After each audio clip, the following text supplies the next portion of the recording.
Good morning. It is Saturday. In Johannesburg, we've had 3 days of rain. It's day number 9 now of our isolation period. And so with all this rain around, there probably wouldn't have been much sport anyway. Certainly golf courses are pretty much closed and would have been with all this rain. But I did promise you a sporting story. 5 years ago, I wrote a letter to my son's under-10 rugby coach at the end of quite an extraordinary season.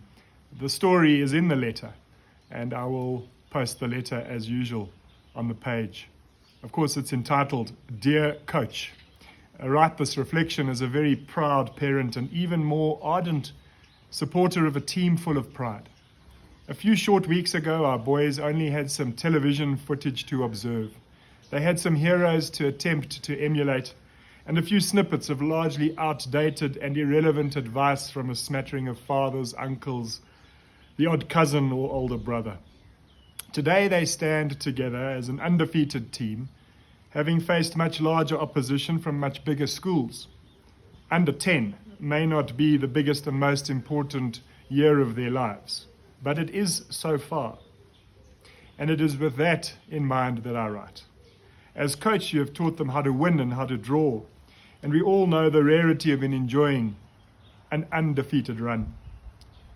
To do that, you have taught them skills and strategy and structure, all wonderful ingredients which will no doubt stand them in great stead all their exciting lives ahead.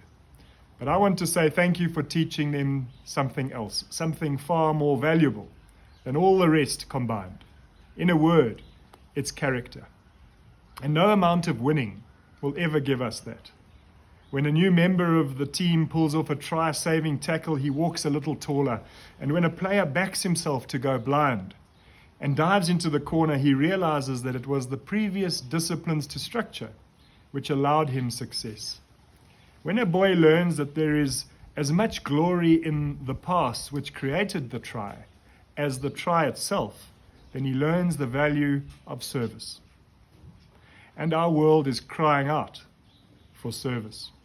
When we realize the value of winning good ball without even touching it, and we learn to look after the things which others have worked hard for. When bumps and bruises, scrapes and stitches become not just a part of life, but are worn as badges and scrolls of honor, then we understand there are no pleasures in life without their opposite pains. This season I watched from the sidelines how mistakes were made and forgiven. And I wondered if ever I forgive my own mistakes, or indeed those of others, with the same willingness to just get on with the game. I watched how close games were won with cool heads and the value of perseverance, and I saw boys finding space. Not only in the space of the field of play, but space in their school by virtue of wearing the colors. They had an identity, and within that liberating feeling of independence, there lay the overwhelming joy of belonging.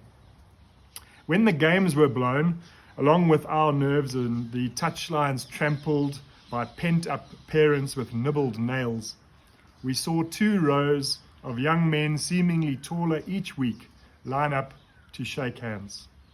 The brotherhood of barefoot rugby being the big winner. And despite who it is that these boys will play with or against in all their future encounters, the ability to shake hands and get on with the rest of their lives together must surely be the greatest byproduct of sport. So skills, strategy and structure were learned, and learned well. But when blended with service and sensitivity, accountability and acceptance, passion and perseverance, it produced something quite special. Shining eyes. There is nothing more than that which parents want to see in their child's eyes. I never missed a game all season. How could I? There was more than just a rugby match on the go here. There was life and all its lessons unfolding before my very own shining eyes. So to all coaches, to all those who coach our children and who produce those smiling eyes, it is a warm thank you on a gloomy Saturday. The world needs a whole lot more of you out there. Have a shining eye Saturday, and we'll see you tomorrow.